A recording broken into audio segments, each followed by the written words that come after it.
Hi guys. So I have the pleasure to be joined here with Paula. So if you aren't already introduced to Paula, Paula is a new coach that is now working alongside myself and the team here at JG Physique. Paula came in, was it around middle of October? So very still new to the position, but I know that you've really been enjoying yourself. So for those who haven't had an opportunity to be introduced yourself, here's your chance to shine. So yeah, let us know a little bit about you. So yeah, basically, first things first, I'm Spanish. You all know this by my accent, kind of. I was born in Spain, raised in Spain, and then I came here like 12 years ago, nearly. I studied psychology, so that's my main degree, but then I always did the sports. My dad was a handball coach, like a pro handball coach in Spain, which is a sport that is kind of like very common in Eastern European countries, more than I know you in England, UK don't do much of a handball. I used to play handball myself. Um, and then yeah, and that's when I finished my degree in psychology, I didn't really want to pursue like the kind of psychological or psychotherapy, because I've always liked sports, and we can see a lot more changes in the body than we can see in the brain. I Yeah. guess because even if both of if it's a muscle, but you don't see that muscle changing Yeah. as much as you see the body. So yeah, so that's how I started, and obviously I decided, okay, I want to be a coach, and I always focus on that psychology part of it, like, habit creation, habit changes, etc. But yeah, mostly like the physical and performance. If Yeah. that makes sense. Okay. You followed a very similar route to myself. I think I've introduced this before on a podcast, but my understanding of where I came into fitness was all through sport. During my childhood, I was playing football from 9 till 17 at academy level. Then I went away from that and I was like, right, how can I still keep myself within that type of field, but obviously in a new avenue? I went to university. I studied sports science for the elite athlete. And I tried to apply that, and it just didn't feel right. Like maybe a bit like yourself in terms of that, and studying that psychology, it wasn't like the root of what I felt was right for me. Yeah. And it was only until I kind of moved into this kind of sector in terms of the general public where, it felt more natural to me. I think the thing that felt most natural to me was the appreciation, and there's a lot more appreciation when you're helping general public as opposed to those who are already at an elite level. And that's kind of where I didn't really feel like I was getting either the appreciation for what I was doing, or I almost felt like I was like everything I was saying was essentially stuff that they already knew, and I didn't like that feeling either. I like to introduce new things to people and introduce things into their lives as well. So was that kind of like a similar story to you as well in terms of that Yeah, psychological field?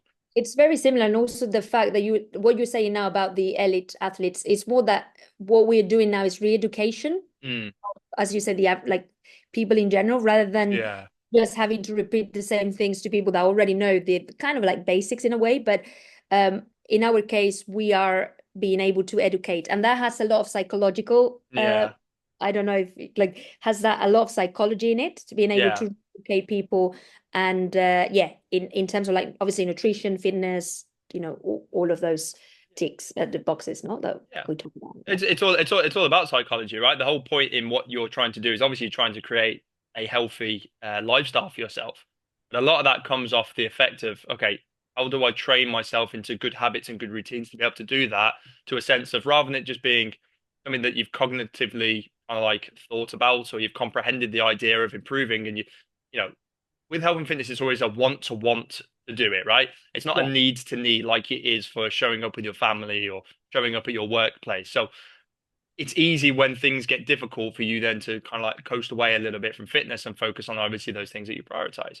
And it's kind of like what you say is understanding how you can change someone's psychology to actually go to around and go, actually, no, it needs to become a need for you because by improving yourself in health and fitness, you show up in a better way for your family and for those at work. So Yeah. just using an example, maybe of perhaps already in your experience, maybe when you've had to do a little bit of habit building or just a psychological mapping for an individual to help them to understand how important this is. Is there any examples that maybe you've used before which you've been able to transfer into this job so far? So definitely in those sense, what I do, something that I was talking before with a client, is making them understand the discomfort of a situation. So Mm. short-term discomfort is not a bad thing.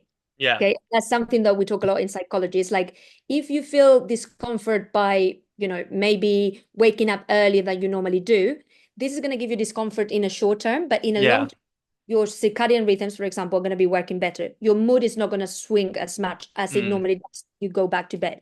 All of those things. So for me, that's kind of like one of the main mottos that I normally tell my clients is like, you feeling discomfort in the next 50 minutes by doing a workout means long-term result, like mm, long-term comfort, as in like being able to do a squat, grabbing your kids from the floor or your grandchildren, no? yeah.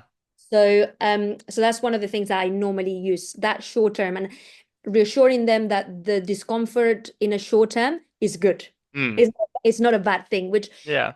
we normally have this sense of like reinforcement, like very quick reinforcement. Like I want it, I get it. No, it's that Yeah. Amazon, I call it the Amazon culture, no? Yeah. Amazon kind of like, okay, you want an item, you get it the next day. So you don't suffer that much. But we need to get back to the roots of like sometimes for long-term results, we need that short-term discomfort. Yeah, And that's absolutely. what I try to build clients about. No, I think that's a really good point to make. In terms of obviously your experience then moving away from kind of like this psychological field of obviously you moved kind of into your own personal training, but also you dabbled already a little bit into online training. So how did you kind of find that transition between one or the other? So I would say at the beginning, especially now, it's kind of like easier for me because I've done it before. But I Mm, remember like 4 years ago when I started doing it, I felt like I needed, I would say like a lot of support from management and from mm, people that had done it for longer time. It kind of, yeah, it was like it took me a good year yeah. to get used to that kind of online where like I felt more confident about talking to people without, because I'm Spanish, so we tend to we go on top of you a lot, like Yeah. so it kind of like took me a little while, but I would say, yeah, it took me a good year. But I think it's just the practice, like keep practicing, keep obviously having experience with clients, having the feedback. That's also very important to me. Like when a client is not happy or is not comfortable or feels Mm, like, oh, giving me as much as I thought you would give me, I really appreciate when they tell me and they are yeah. like, I feel like, or I feel like I'm not being listened, or if, I really like that feedback. So Yeah. for me, that was one of the things that I always ask clients. If you feel that I'm, not giving you everything, or you feel like, just let me know. Like Yeah. tell me what you need. And so I learned a lot in that year. So Yeah. it's, now it's easier to come back to Yeah. online. But yeah, I remember struggling the first year. Yeah, I think it's kind of almost like an approach that you would use for a coach, right? It's failing forward, right? I use that example all the time with a client. If I have a reassessment with them or I'm talking them through their data and it's like, okay, we've set you X, Y, and Z to do, but you've only been able to follow this, then why is that the case? Rather than us just going, oh well, you've not done it. Let's move on to the next week. Like, no, it's not that. It's okay. We haven't done this. Is there a reason for this? Okay, that's the reason for it. Can we overcome it? Or do we need to change the perspective of what is actually achievable and sustainable for us to do Yeah, in the week? And it's being intuitive to dealing with adversity and tackling challenges rather than just feeling sorry for ourselves and going, actually, no, I yeah, just didn't have the opportunity to do this week. So like you're saying in terms of your own coach and appliance, is that you're never really going to improve as a coach until you've had to deal with some means of adversity, whether it be um a client who really doesn't tackle to your personality, or whether it's a client doesn't really agree with the methods that you want to portray. Like it's that opportunity of going, okay, well, if what I'm doing for you right now isn't working for you, how can we come to an ultimatum where actually I get a little bit on your side in terms of, okay, yeah, I'm appreciating what you want to tell me, but at the same time, I know what we need to do and I know which way to push you. So, yeah. I think that can be applied in all instances in all points of life as well, can't it? Yeah, I compare this to a lot to a relationship, no? When you have Mm, to go halfway with the other person. Like yeah, you can, if you're fighting all the time, you need to go mid ground. Like you yeah, cannot like, oh, I want this, but the other person is like not agreeing. So you need to find that mid ground and yeah. go halfway. So yeah, so that's something I actually like that you said, because I always tell clients, okay, if we don't find like an ultimate result for this, or we don't get to an agreement, how can we get to that, Yeah. intersection, like midpoint where like I can help you, but you also are happy with, you know, what I'm Yeah, with trying. what the outcome of what you're trying to do is. Yeah, absolutely. So no, I think you make a couple of good points there, and it is kind of on a basis of the differentiation between personal training and online training as well. Obviously, you've dipped and dabbled into both fields. Yeah. Obviously you're an online coach now. What do you find in terms of this format, particularly obviously moving in and working alongside ourselves? Do you find which is more beneficial, not just to you in terms of a coaching context, but also for the clientele as well? What added support are you able to provide them?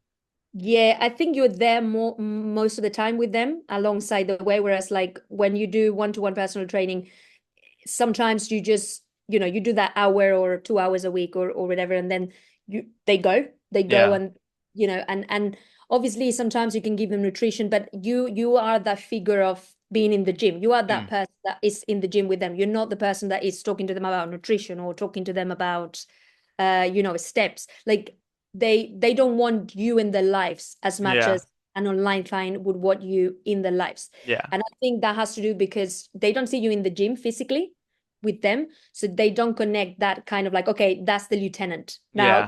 I used to be called lieutenant. So here comes the lieutenant. Okay. Like so I think that is kind of like where the online coaching is a bit more, I would say, wide in Yeah. those. Yeah. I think it's a little, I always use the idea of turning something independent into something cohesive. Like Yeah. you're saying, is that personal trainers are all well and good, right? If you're coming into a gym and you're in a scenario where either you have a sense of, I don't really know what I should be doing, or I have no direction where I should be going, if you're there and you reach out to a professional who knows exactly what they're going to be doing, then that's great, right? But that onus is only when you walk through the door and you communicate with them and you say, I need your help.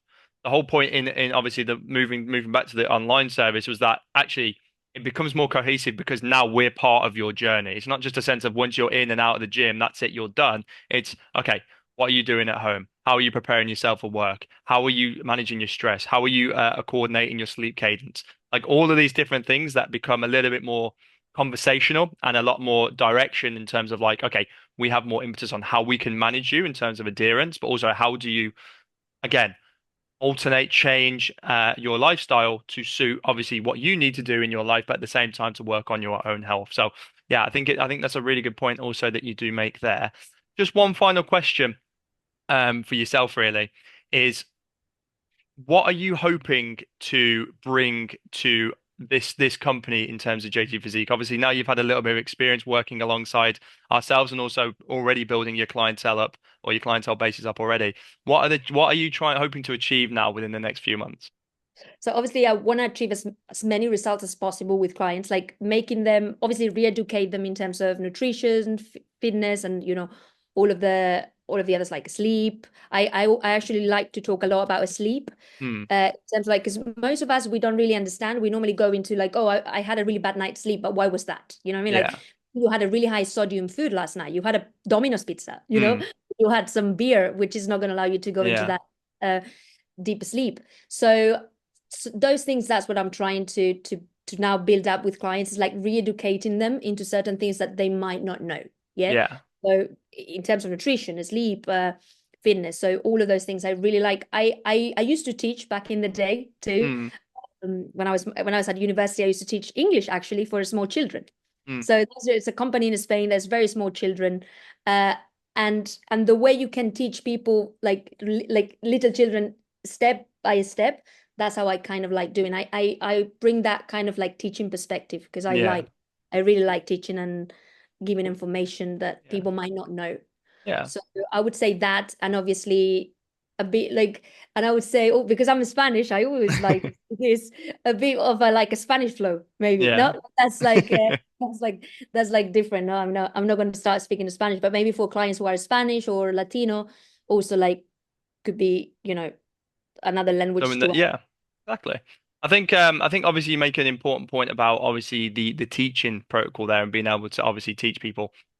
Education is something, again, coming in an online coaching context in comparison to in the gym, that is so much more resourceful in this side of the industry as opposed to obviously being in the gym.